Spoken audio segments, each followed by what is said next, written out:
You know, Brian, I'm looking forward to getting rid of some of this crap. Like this movie, Stymie Gruffin, The Untold Story. It's not a movie at all, Brian. Just 3 episodes back to back. This thing is an insult. Well, that might be overstating things a little. It's a middle finger to the fans is what it is. I tell you, Fox should be in big...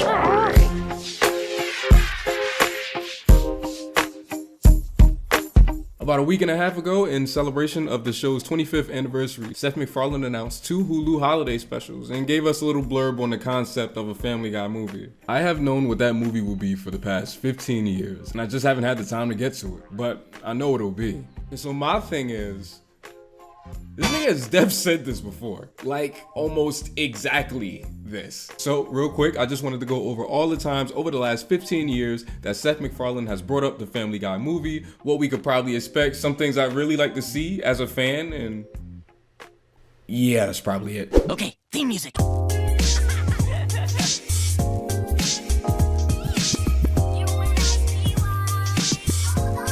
terrific Tariq Lucy's. Real quick, today's video is actually brought to you by the app Storyaverse. Storyaverse is a new app for a new kind of animated story. They are the next evolution of comics and graphic novels in a new watch-read format for those who love a good story and good animation. Watch a little bit, read a little bit, rinse and repeat. It's the best of both worlds. Storyaverse works with creative writers and animators from all across the globe, making sure that every story feels both different and original. And it's not just one type of animation, they really do mix it up with like different kinds of styles, 2D, 3D, anime, and like so much other stuff depending on the artist. There really is something for everybody up here, from action to sci-fi to fantasy and comedy, and all of the stories are exclusive to Storyaverse, so you can't find them anywhere else. And they vary in length. Some are 6 minutes, some are 9, some are 11. Little known thing about me, I definitely grew up watching westerns with my grandfather and granny, so one of the first ones I tapped into was The End of the West. The art style immediately jumped out to me. This grimy motion comic style really helped sell the grit of the story. A real suspenseful story with some strong design. Some of these compositions really look great, especially for being in the portrait aspect ratio. Check out more stories like this on Storyaverse. You don't even gotta go to a library. This will never happen to you again. Sir, do you know how loud you were reading? The life of a silversmith's apprentice was not an easy one.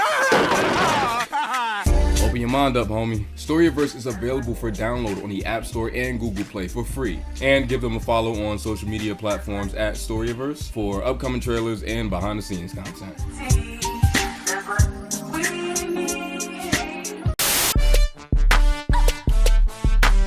The Family Guy movie is one of my, what I like to call, trust issue movies. Movies that no matter how many times you tell me it's getting made, I will not believe it until I see it for myself. I was born in 1997. They have literally been talking about Space Jam 2 since before I was born. That shit did not come out until a year after I graduated college. And even then, I refused to believe it even existed until I saw a single frame of animation. I don't give a fuck if LeBron is playing ball with these iDubbbz ass niggas. I was reading the possible sequel section of the Space Jam wiki in the womb. Nigga, that shit is not real to me until y'all export that Final Cut file. Shit, y'all seen Roger Rabbit 2? I know I fucking have it. My mistrust in the Family Guy movie comes from the fact that the only news we've ever heard about it is that it exists. July 2007, 5 days before the release of the Simpsons movie, was the first mention that this was even in the cards. In an interview with the Hollywood Reporter,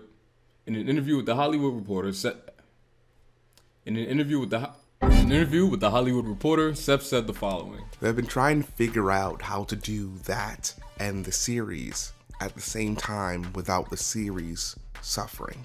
Ooh, nice. I love editing other people's voices. By this point, there was no deal, no plot ideas, no script, just the thought of wanting to do it right, while hypothesizing that it'd probably be easier on the show's current production if writer Ricky Blitt, who created The Winner and wrote on Family Guy, were to start the script, and the fact that they wanted to do something smaller scale. I don't want to do The Griffins Must Save the World, which I think is more indicative of the era of the show he said this in, if anything. This was before the multiverse, the time travel, kinda, the North Pole and everything. I don't know if the Griffins have ever saved the world per se, but I know for a fact the damn baby and dog have done it a few times by this point. In November 2008, Seth told Fast Company in an article where he also announces the Cleveland Show and Ted that a Family Guy movie was listed in his new contract, saying that his vision for the movie was an old style musical with dialogue in the vein of Singing in the Rain.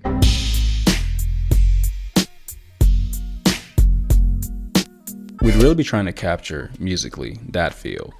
Nothing today feels like it'll play 50 years from now, like Cole Porter or Rodgers and Hart. What? No way niggas wasn't punching on Seth as a kid. Oh, I want to make my cartoon movie like Bob Newhart. I get this nigga a wedgie. October 2011, Seth tells BBC that part of him feels like the show should have ended by this point and that 7 seasons was enough. This was almost 13 years ago. He also reiterated that contract thing that I was just talking about and the stuff about Ricky Blick helping with the writing. Around the start of season 17, in the middle of all that Disney Fox stuff, there were talks of some kind of hybrid, half live action, half animated Family Guy movie. I remember when they were talking about doing something like that with Phineas and Ferb too, which no thank you. Screen Rant has no details, but they assure us that the entire cast will be there. Seth, Alex, Mila, and Mike Henry. And lastly, in 2019, Seth pretty much said the same thing he said a week and a half ago, just with less years in the phrasing. Like, it's kind of eerie how similar it is. You probably don't even remember saying it the first time. We've been talking about this for 10 years. The Family Guy movie is still on my to-do list. I have a pretty clear sense of what it's going to be. I have for some time, but I just haven't gotten around to it. Aside from the one from a week ago, these are all of Seth's mentions of the movie that I know of. So now that we know that it kind of exists, even though it's not tangible. So now it's a question on what to expect, right? Seth bringing up the old school musicals, it really makes me feel like we'll get some kind of Road 2 story. They're classic to the series and just seem like the natural Family Guy way to do a big story. And hopefully, we actually get to see the actual Road 2. In Road to India and Roads to Vegas, they deadass just jump on the plane. Like, where's the road, nigga? That's like the one thing you promised me. I know nobody asks, but if I was doing a Family Guy movie, I'd definitely do a Road 2 story where Brian and Stewie get in some kind of trouble that they can't really get themselves out of, leading Peter and Lois and the kids to retrace their steps, find them, and find out through a frustrated Brian that Stewie talks, has guns, has a time machine, and they'd all really know this if they just were good parents and actually watched their kid. Ah, bitch. I think it'd be a good way to take these characters to new places thematically that wouldn't really work as an episode of the cartoon. And I think it'd serve as a love letter to a certain era of the show. But like I said, nobody asked me. In general though, right, like I'm really curious if this is a direction that they're willing to go with for a movie. To take these characters to places thematically that'll break their status quo and exploring what that does to them. Will we get a version of Meg standing up for herself that we haven't seen before? Or something from Chris that shows that he can do more than just beat off. There's tons of directions they could go for interesting things to put these characters through. But even if they don't want to pick any of them and just want to do a silly romp like Beavis and Butthead Do America, I'd be the last one you'd hear complaining. Honestly, as long as it feels big enough to be a movie to me, I don't care what they do. Comparatively, right, in my TV movies video, I talk about the Billy and Mandy movie and how my issue with that isn't that it's just silly and not about anything. My issue comes from things like structure and scale. This doesn't feel bigger than the show in a lot of ways I've seen other cartoons do, and it's not even really like a visual thing. My hope is that the Family Guy movie still feels like a grand experience, something larger scale that warrants the leap to theaters, while also still feeling like the cartoon we paid to see. How they're gonna do that, I don't know, but I'm a fan, so it's my job to give unrealistic expectations. I joked about it earlier, right, but since about like season 20, Cleveland Brown has not been played by Mike Henry. Instead, they replaced him with a black actor, who I think used to rap like that nigga on Twitch or something. One bad bitch and she do what I say so. I used to get kicked out of class for doing shit like this. It's hard to imagine a Family Guy movie without Mike since he's so important to the cartoon. But the only super recurring character of his that still appears regularly is Bruce, which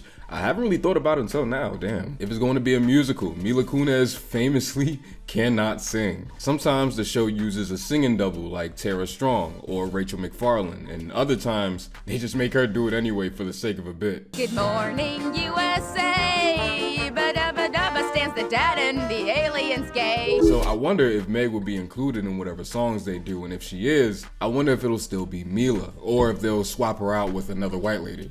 Or a black one, shit, have Meg singing like Shaka Khan and shit. I think with a Family Guy movie, there's two things that I'm actually really curious about. The first thing is the cutaways. Does a Family Guy movie have cutaways? Can you incorporate this aspect of the show theatrically? Some more conceptual episodes of the show, right? Like Brian and Stewie or Send in Stewie Please don't use cutaways at all. So I think it's just as possible that they don't do them as I think it is that they do. And second is the animation. What the fuck is this thing going to look like?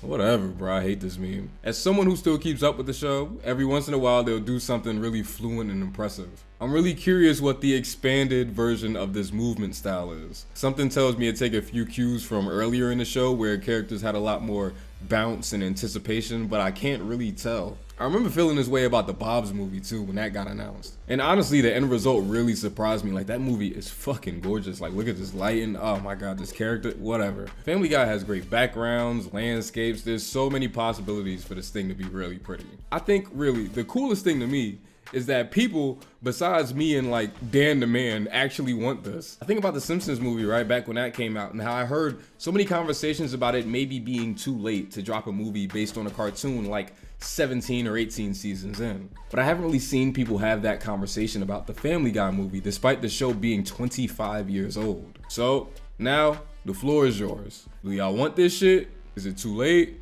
Are you tired of hearing me talk? Because I am, and I'm the nigga doing it.